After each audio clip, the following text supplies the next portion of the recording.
Let me just. So let me see here.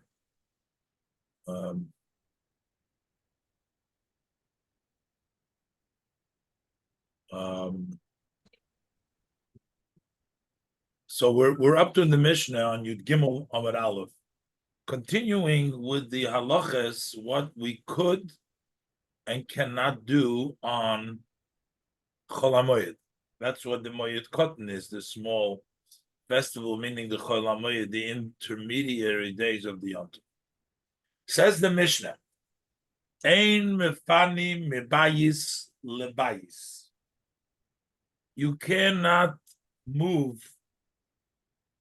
Let's say you have storage in one home, in one property, and you want to move the storage, whether it's wheat, whether it's vessels, whatever you're storing, but you have it in one house, and you want to go ahead and move it to another house. You can't do that. Chol HaMoed is not a day for moving. It's not a day to spend for additional tircha, things that are troubling you. It's a time for enjoying. It's a time for Yom Tov, for Chol HaMoed, and not. So therefore, moving from one home to another home, you're not allowed to do. Avol lefanahu lechatseroi. But you could move from your home to the courtyard, which is right there, that you can do. Because from the home to the yard is fine. But from the home to another home, that's not allowed on Chol HaMoed. But actually, as Rashi explains in the Gemara initially thinks that when it says that you can move to the courtyard, it means in the other place. So you have a house and a courtyard here.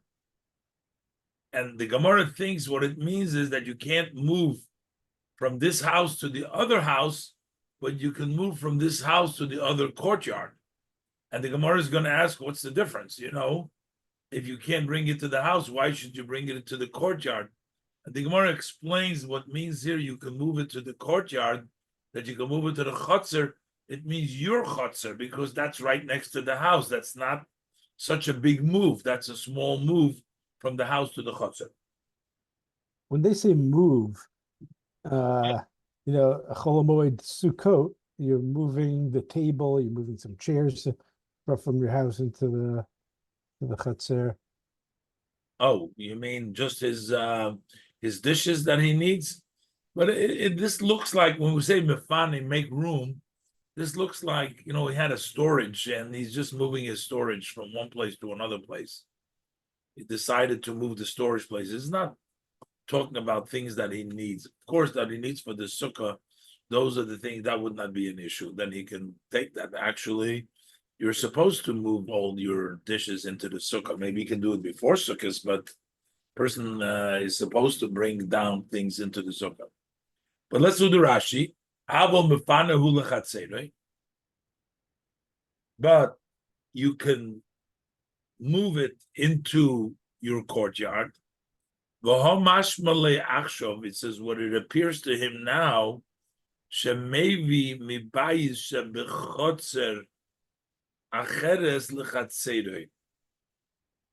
that you can bring from a house that is in the yard to your yard. In other words, as long as you're not bringing it into the house, you'd be okay, as you keep it in the chotzer.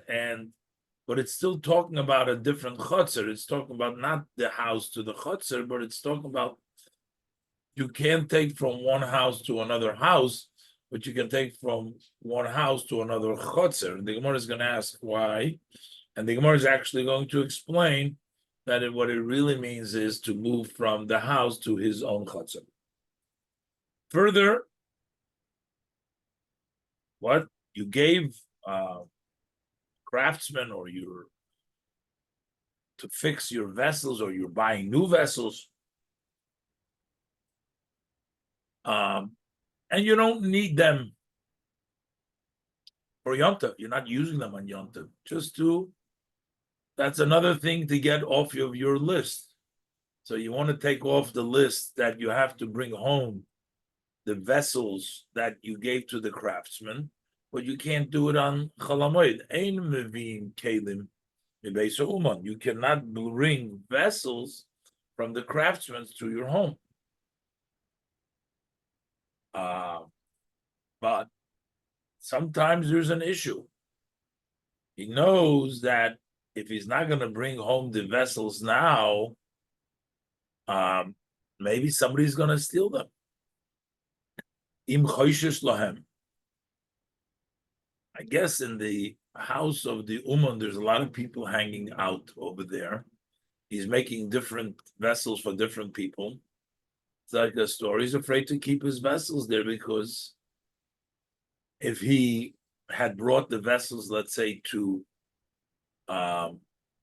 prepare, and let's say he pays him already, but then he's worried about somebody's going to steal the vessels and he's going to be out of the vessel that he already paid for. So if he worries in choishes lahem shemo yignavu, that they may be stolen, then mefanon lechotzer acheres, then you could move them even to another yard, which means here we said that you cannot, we say that you cannot make it, as the Gemara will explain. But over there, if you're afraid that they're going to get stolen, then you could move them to the other yard. Frag the Gemara, but the Gemara is right away surprised about this. Here you say that you could move them.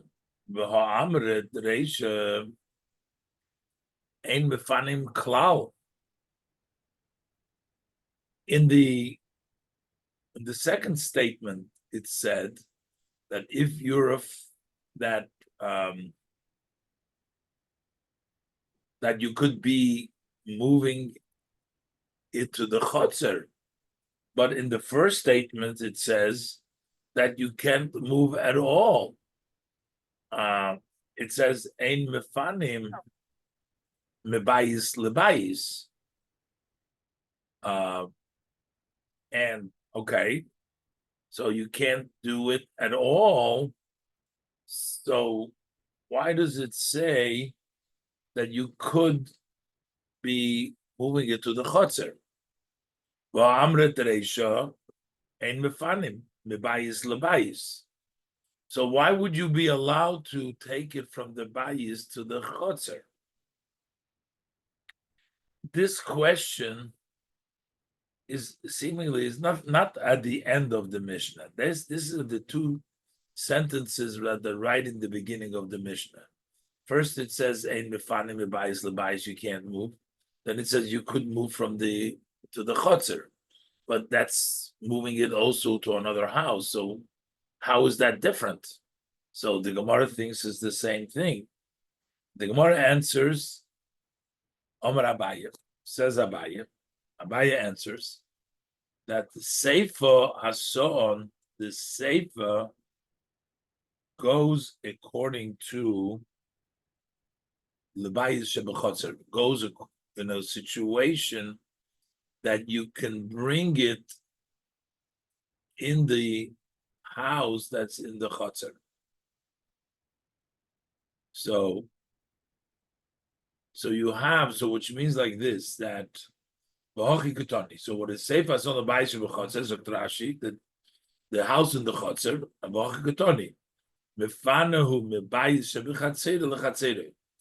you can move from the house which is in your courtyard to the courtyard. So we're talking about bayis that is in the chotzer.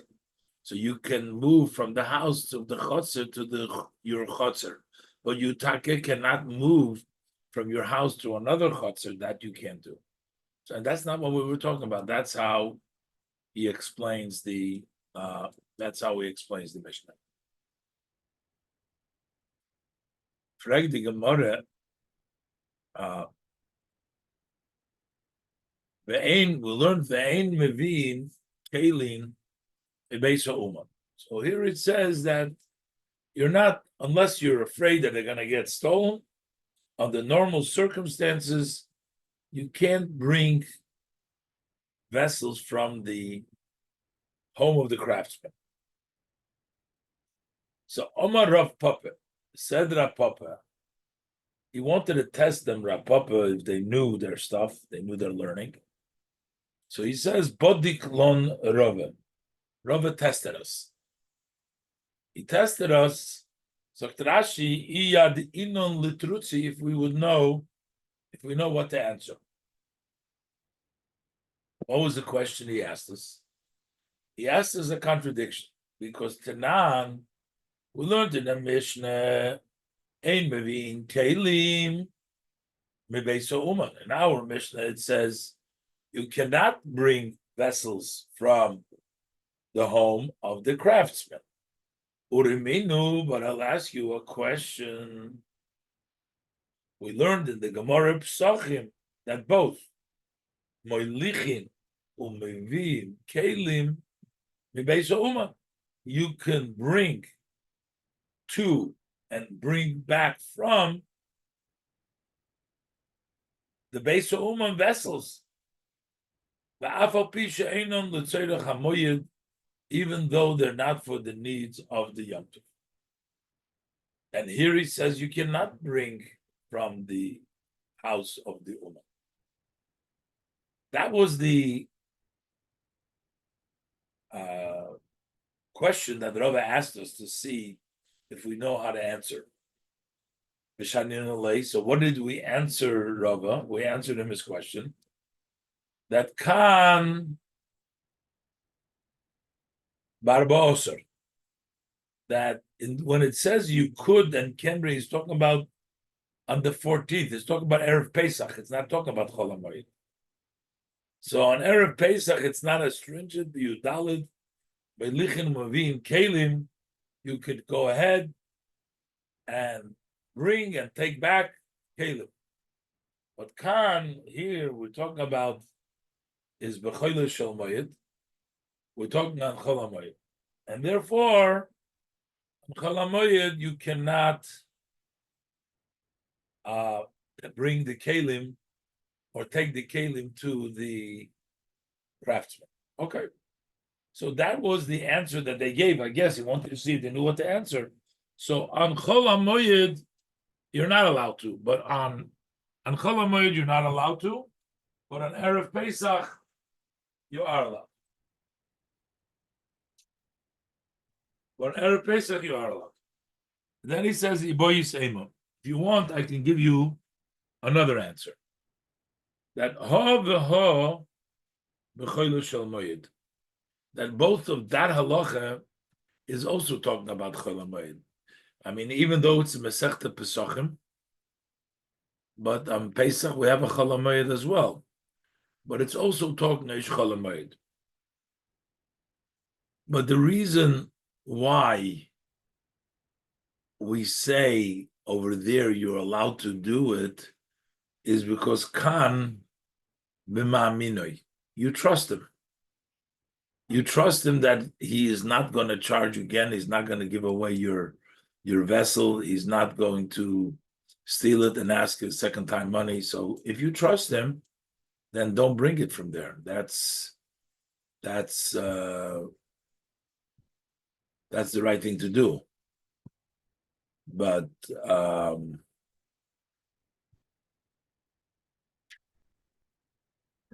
just wondering why this number one goes over here. There's another one here, which was inadvertently erased. Okay. No, there's okay. So, anyways, so he's saying that B'chaylu shel Moed. So on the 14th, b'chaylu shel kam b'maminai. Kam b'maminai zok Rashi. He trusts Leuman. He trusts the craftsman. Ein meviyim d'shalei l'tzerichu. So there's no need to bring it because he's not going to charge you. He's not going to steal it and charge you again. But Khan, by our Gemara that it says you can bring, is talking about b'she'einu mamina. If you don't believe him, then ein mamina is mevim. So when our Mishnah it says over here, ein mevim kelim mebeisa uman, that's when you believe him. So when you believe him, you don't believe him. But over there, when it says you could bring, it's talking about ein mamina. You don't believe. Okay.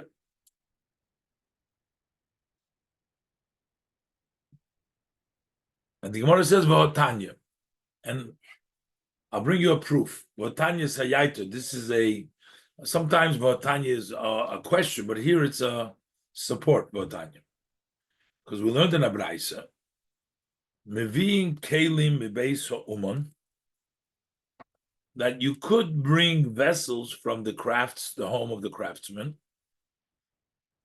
Which kind of kelim can you bring? Kegoin, as for example, a kad, mibeis hakader, a jug from the home of the potter who makes these jugs. V'kois mibeis hazagog, and a cup from the house of the glazer who makes the glass cups. Because that is assumed that is needed for Yom Tov, the jug and the cup, so you can go and bring it.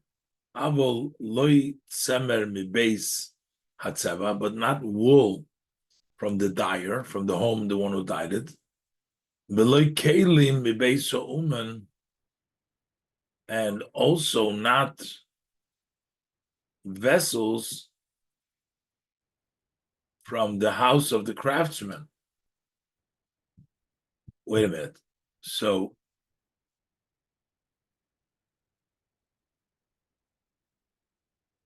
before he's talking about the kelim, he calls it a general name, but specifically he's talking about a kad and a kois. That's why he translates it. But here he says, but not wool and not kelim. Those are not a cup, not a cup or a pot. Those are not items that are used for Yom Tov. As Rashi says, kad v'kois l'tzorech hamoed. A jug and a cup is for the need of the Yom Tov. Tzorech hamoed hein. Avol tzemer v'kelim, but wool and vessels, these are not talking about cups and things like that, but we're talking other vessels that are not used. Tzemer v'kelim ain't tzorech hamoed, they're not for the Yom Tov, so you're not allowed to bring it. Then it says, but v'im ein lo mayochal, if the craftsman doesn't have what to eat, so he needs for Yom Tov. So if you're going to leave the kelim over there and you're not going to pick it up, but he needs his money already and you need to pay him, he doesn't have, or otherwise not going to have for Yom Tov. So v'im ein lo mayochal, if he doesn't have what to eat, so then you'll pay him. You bring it to him, you pay him, but you don't pick up the kelim. You don't pick up the wool. You let it stay over there, because you want to make sure to give him the money so he has to buy food for Yom Tov. So Rashi, if he doesn't have what to eat, then you pay him, you give him the money for his work. But he would tell you to leave it by him. But what happens if you don't want to leave it by him? But if he doesn't believe him, he doesn't believe the worker, he doesn't just want to leave, he doesn't want to pay for it. He's afraid he's going to have to pay again. So then don't bring it home, but manichoi bebayis hasamuch loy. So don't bring it all the way to your house. You're schlepping it a long way. Bring it in a room, put it in a place which is not too far from the craftsman, and leave it there. And then you'll get it after Yom Tov. But what happens if he can't leave it there? He's afraid.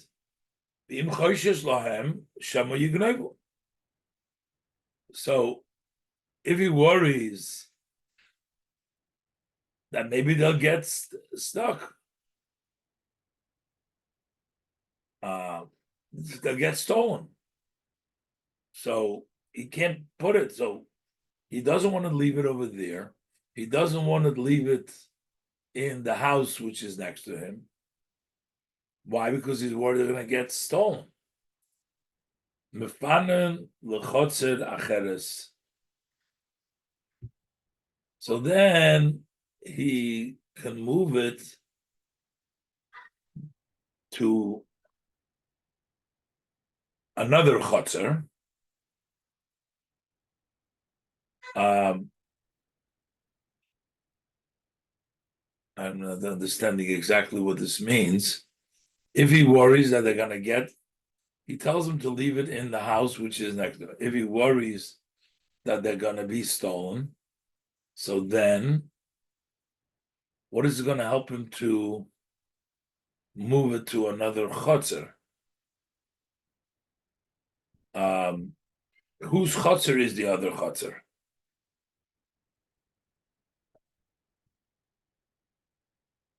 What does it mean, lechotzer acheres? I mean, it means not to this guy's chotzer where he lives, but away from him. And then it says, "V'im eine maminoi b'chotzer acheres," Rashi. If he doesn't believe him in this other yardster, meviim b'tzina b'tech beise. So you bring it to your home quietly. So you see, if you don't believe it, you bring it quietly. I'm not getting it over here. Let me just see something. Let me just take a look. Maybe he has a home and a workshop, a separate workshop. Let's see here. Okay. I'm just not clear.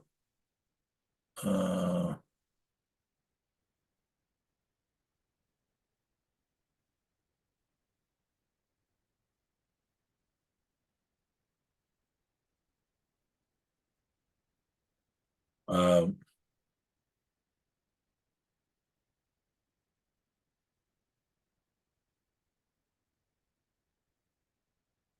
if he doesn't believe them,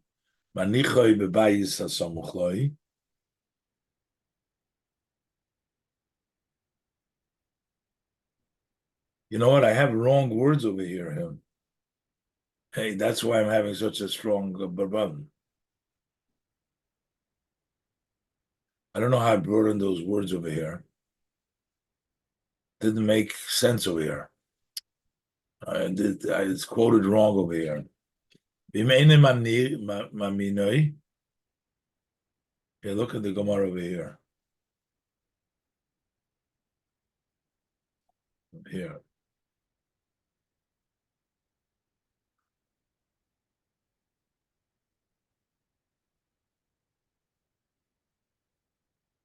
See here. So this is they erase it. See in the Gemara they have it. This whole piece, it says over here in the Gemara, is not based. Let's just see here what it says in the note base over here.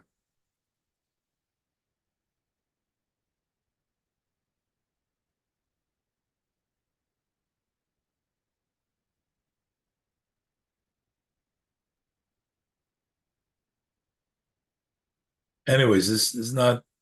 This is the way you read it. Over there it says so. But then Rashi, what does Rashi mean?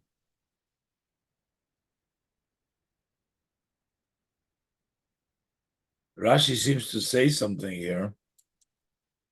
The way they tie the this whole piece.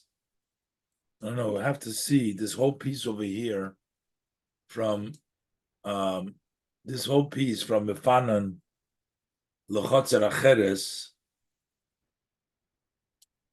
B'meina Mamina is not. It's the Gemara is circled over there, but in Rashi.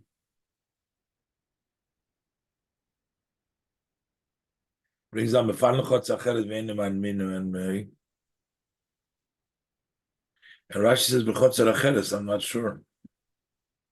But anyway, we're going to learn like this, the way it's ties that Nevi'im b'tzino b'tich beisei. So you bring it quietly to your house. So if you don't have, if you worry, you bring it in the house. So what do we see? The bottom line.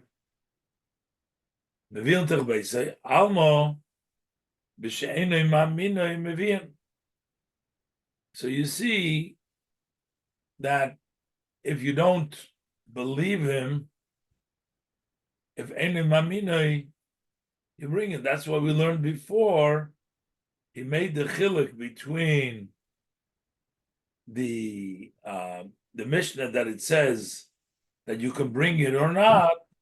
So it says it depends if you believe him or not, because that's the way it says. In the beginning, he tried to give the difference because it's talking about either Erev Pesach, then you can bring it. And by us, we're talking about Chol HaMoed. You're not allowed to bring it. But then he tried to say they both talk about Chol HaMoed, but the difference is because if he's not afraid, then he shouldn't do it, should leave it there. If he's afraid, like we learn over here in this brayso.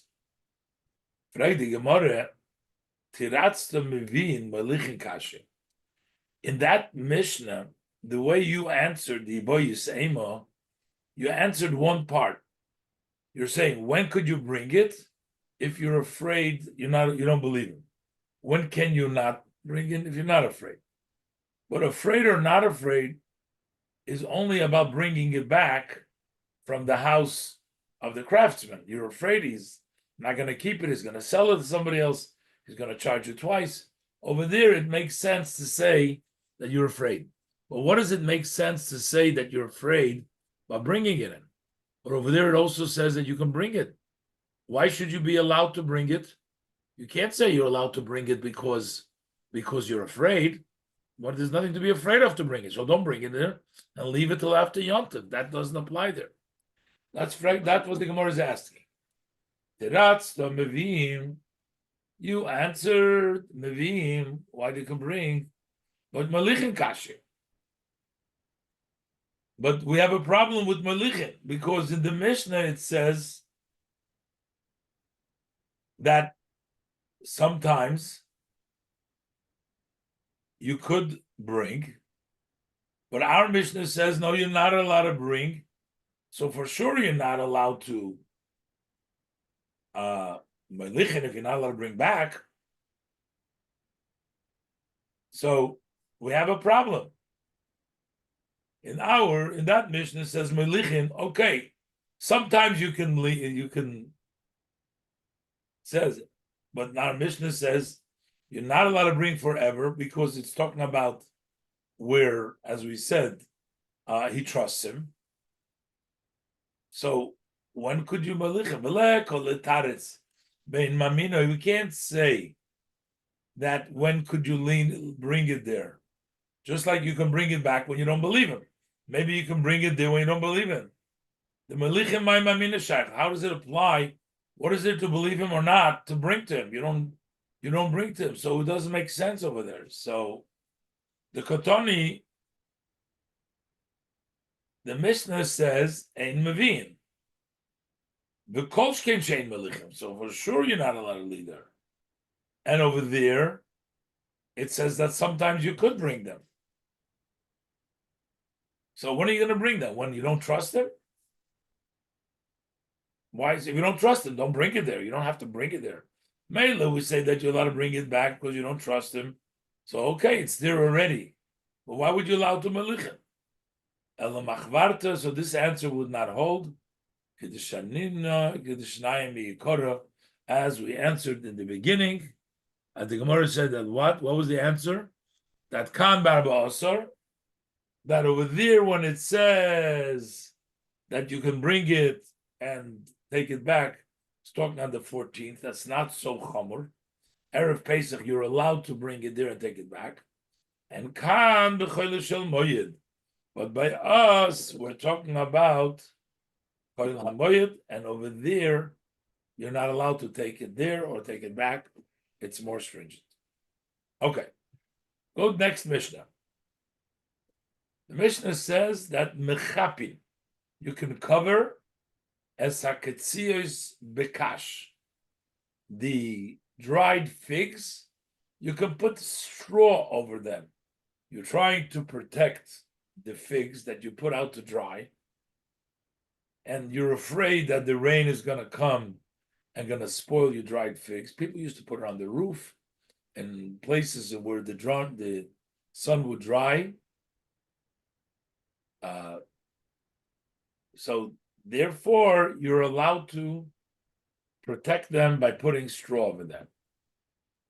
Rabbi Yehuda Imer, but Rabbi Yehuda says, Af me'avin, you can even make thick. We'll see soon, straw is a soft cover, a slight cover. Ma'avin means to make a thick cover. Moichrei peiros ksus v'kelim, those who sell fruits, clothing, and vessel. Now, vessels, we said before, there's two kinds of vessels, but moichrim betzino l'tzoyrech hamoyed, they can sell quietly in a non-public way for Yom Tov. People need clothing, people need the kelim for the Yom Tov, you can do that. You have other workers, you have hatsayodim, those are the hunters. V'had the shushos, the shushos means the threshers.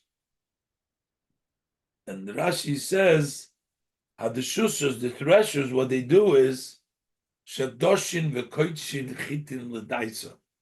They thresh and they crush wheat to make it into kasha, to make it into to pieces. And the hagerusos, they crush legumes, beans. They grind these legumes into grease, into pieces. So they can do quietly for the Yom Tov. Why only quietly? Because it's not evident that it's done for Yom Tov. So you do it with Sino, because people might say, oh, he's not purchasing it for Yom Tov. Rabbi Yossi says, Heim hichmiru al atzma. What exactly does this mean? We'll see in the Gemara. Rabbi Yossi says they were stringent on themselves. In Pashtus, that they didn't even do it bitzina. You could say, one way of saying it, they were stringent on themselves, which means that even though technically min hadin, legally from the halacha, they can do it quietly for the purpose of the Yom Tov, but they were strict. They didn't want to do it even under such case. Or you can say that that they did it quietly was a chumrah. You don't even need to do it quietly. You can just do it openly. What is the hemichver? Let's see the Gemara. So the Gemara says, Pligi bo Rab Chia bar Abba v'Rab Asi. So here we have a disagreement from Rab Chia bar Abba and Rab Asi. V'tarvayu mishmei de Chizkiya v'Rabbi Yochanan. And they're both saying that this was said by Chizkiya and Rabbi Yochanan. They're just arguing what Chizkiya and Rabbi Yochanan said. Rabbi Chiya bar Abba and Rabbi Asi are arguing what is it that Chizkiya and Rabbi Yochanan said. Chad Omar, one says, in the Mishnah we learned mechapin and we learned me'abin. What is mechapin? Mechapin means aklushi, lightly. Rashi says, what is a klushi? Shemechaseyu banofi meruchokim zemizeh. You cover it with branches that are apart, distant from one another. The loyhavi kisui gomur. That's not a complete cover. That is what you do. That means mechapin. What does ma'avin mean? Because he said you can only do mechapin and you cannot do me'avin. So what does me'avin mean? So he says me'avin means asmuchi. That means close. Asmuchi zoktrashi, that you can even that you're covering up the figs from the rain. So hanofim soymech zelazeh, you put the branches, navikisu gomer, a good cover. So that's one opinion. The Chad Omar mechapin means bein aklushi bein asmuchi. You can do either way, whether soft or close, but you can't do ma'avin. Ma'avin means, but the Mishnah said that mechapin, and Rabbi Yehuda says ma'avin. Okay, so what he says, ma'avin is oisa kimin kri. You make it like a heap, which means machansim oisum biyachad. You put it together. You put it in together. To be easier to cover, instead of putting piece by piece over the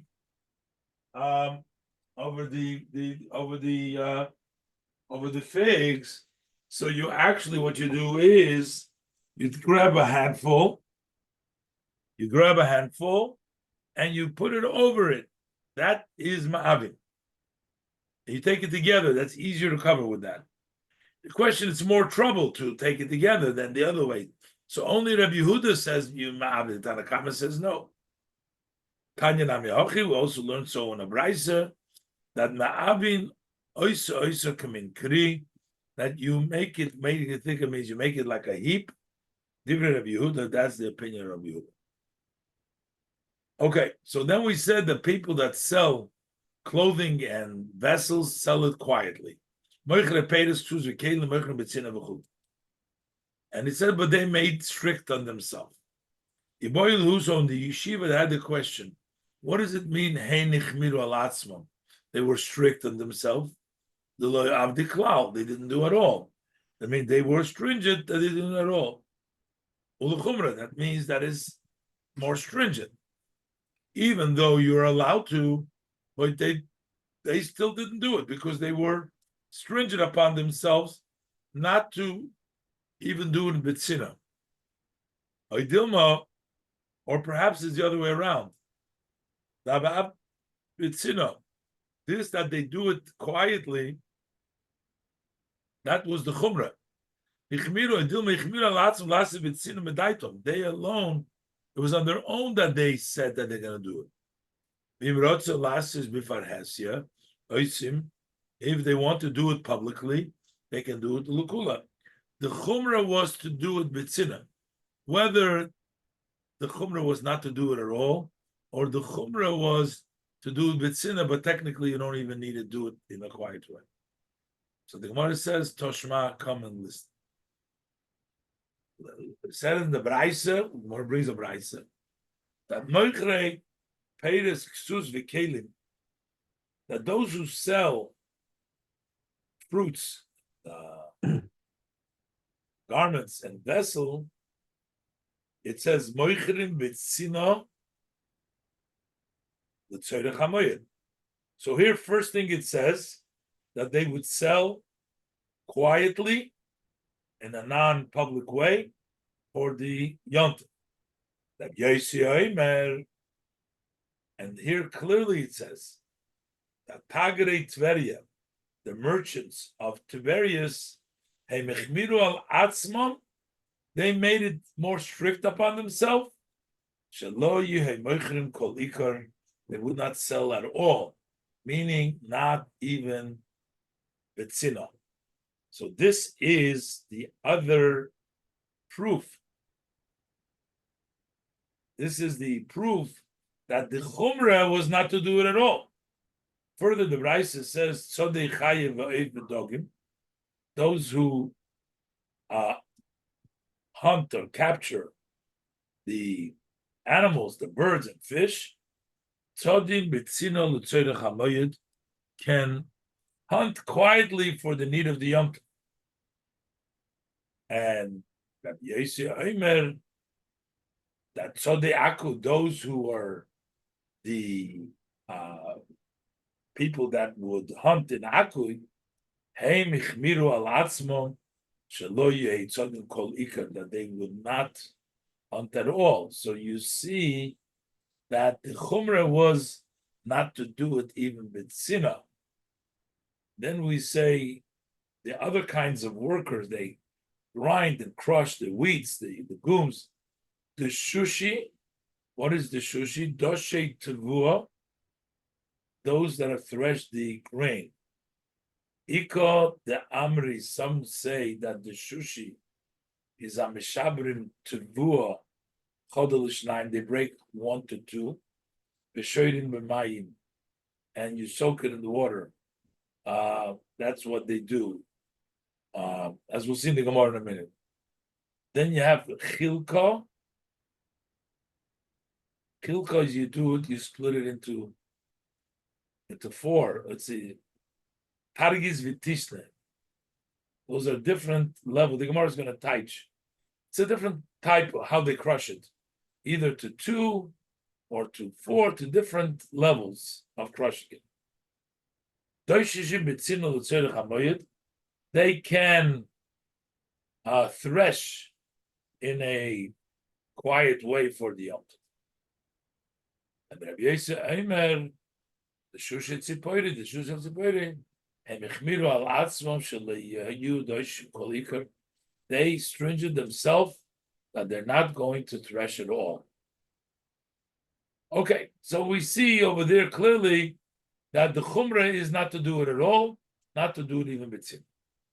Is it particular to these people because they're umanim, they're expert, this is their profession?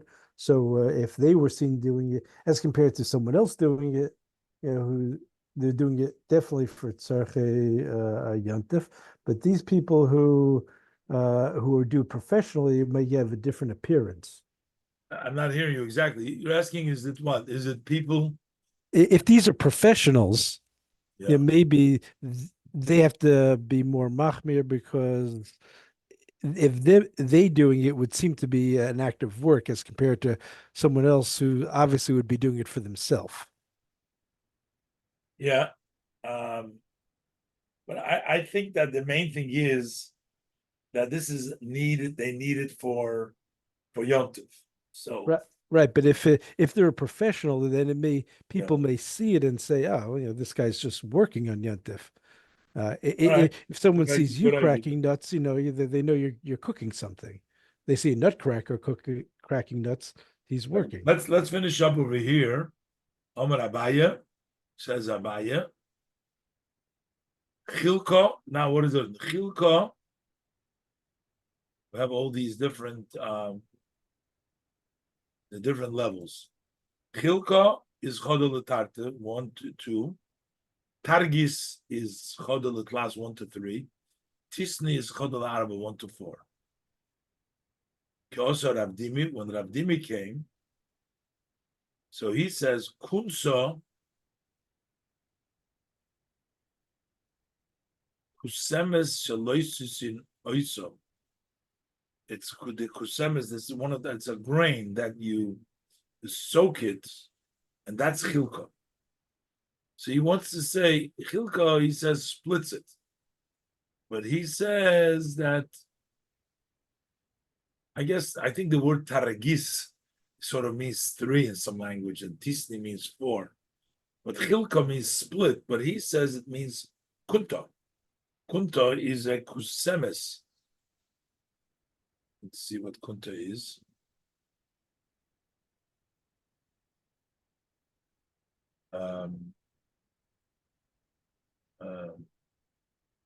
Kusemes. I think the kusemes is one of the 5 grains. Shaloisus in oisa, but you need it. Hainu chilka, that's what the chilka is.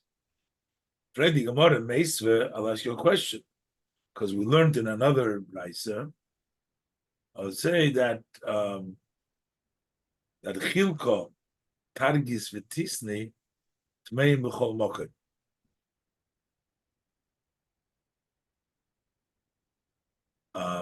So what it means is that there will always be tumah. In order for something to become tumah, it had to be in water. Water is machshir. Kiyutan zera. The pasuk says it has to be water over there. So we're saying that any of these grains, chilka, targis, and tisni, will be tummy. The assumption is that they will be tummy, that they have been put in water. Rashi. Tmeim b'chol mokoim mekablim tuma. They receive tuma, bein b'kforim, bein b'krochim, in villages or in big cities. The kaim alone, soilas shel b'nei krochim, b'kabelas tuma shehuchshira b'mayim.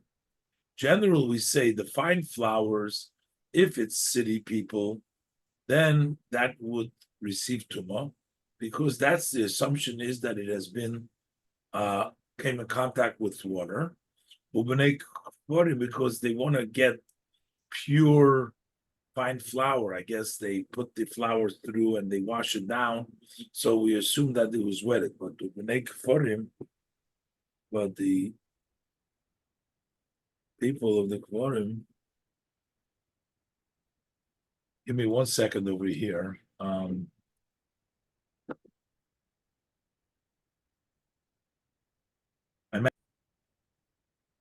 Okay, so we're saying like this. So if it's from the city, we say that it must have been cleaned, and therefore it was tummy because the rain touched water. But people in the villages, they are not so particular to have clean, fine flour.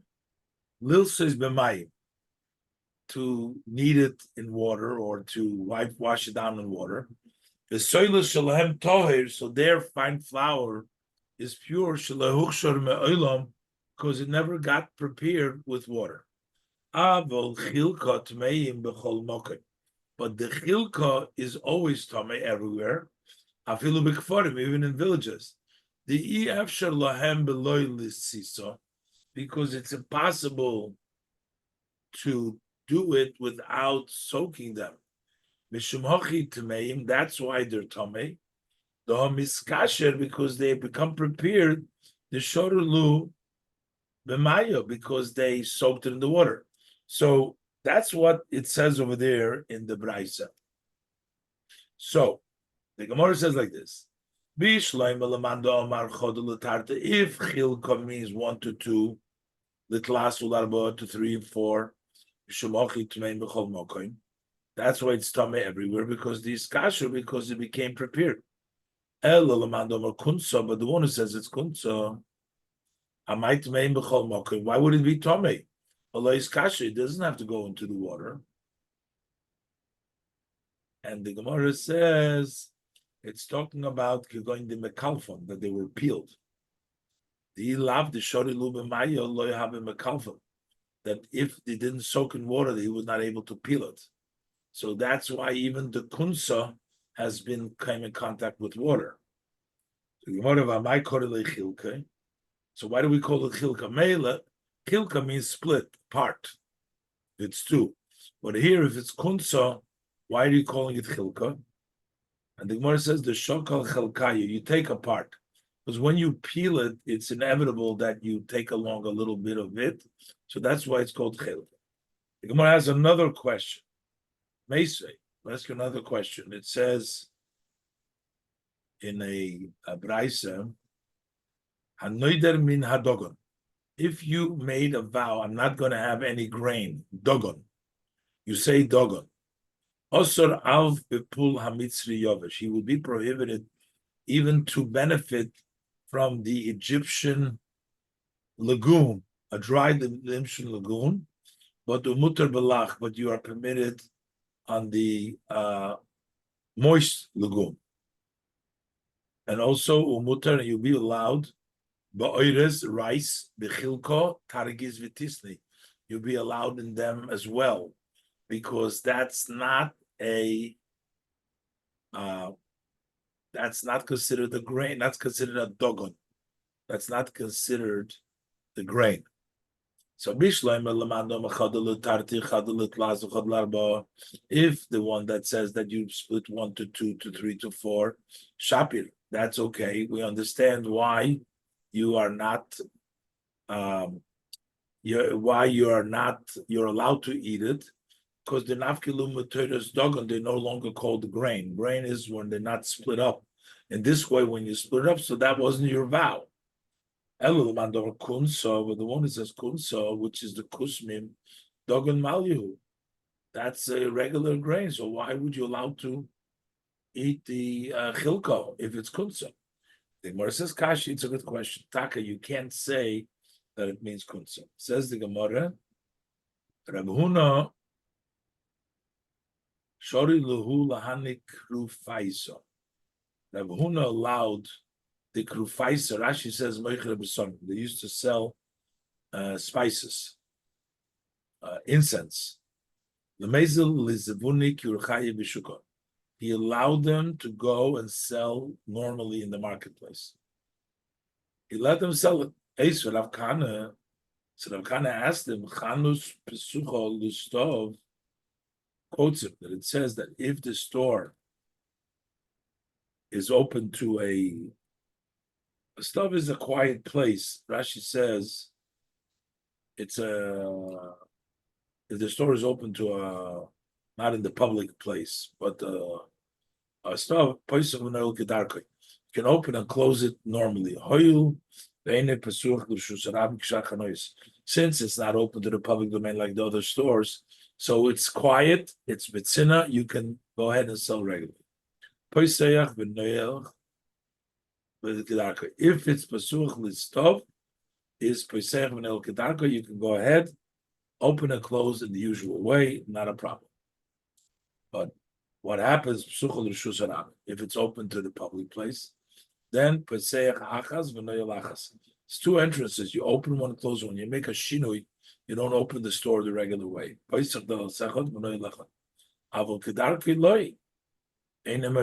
normal, you don't sell regularly. Here he allowed them just to go out regularly and sell it the usual way. Further, it says in the Braisa, but on the eve of the last day of Sukkot, you can go out, take out, and you can decorate the markets of the street with fruits. In other words, show off all the fruits. Because the honor of the last day Yom Tov. So we allowed you to use the praters, the fruits, I guess the incense. So it seems they covered Yom Tov Achron in. It's only because it's the last day Yom Tov they allow you. They covered Yom Tov. But if it's not for Yom Tov, then we don't allow you. So how come over here he just let them sell it regularly? I think Gemara says like kashi. It's not a question because Hobi Pedi. Over here, it's talking about fruit. Fruit, maybe he's buying it for later, so we didn't want him to sell it. But here we're talking about spices. We're talking about the incense, or this is talking about spices, and the tavlin mecher kidarka you can sell normally. If you're going, for example, it says kruv, cabbage with karshinim hakul yedin l'tzerech hamoedheim. Everybody knows that they're for the needs of the Yom Tov. Likach shodo, and there is no worry. She'ein ruyin l'yiskayim hilkov afilu b'fanesia muter. That's why, even in a public way, it's muter. Hadron aloch mishahofach, hadron aloch mishahofach, hadron aloch mishahofach. We'll go back to you, mishahofach. We'll go back to mishahofach, and then we'll start the new perik of Perik Gimel, the Eilim Magalch. We'll leave that for next week, Be'ezus Hashem. In the meantime, tell everybody a good week. Share good news, especially in Eretz Yisrael. Hashem should protect all of us, and we should see miracles. And next week, same time, same station, Be'ezus Hashem. Thank you, Rabbi. Thank you, Rabbi. Thank you very much. A good night. Good night.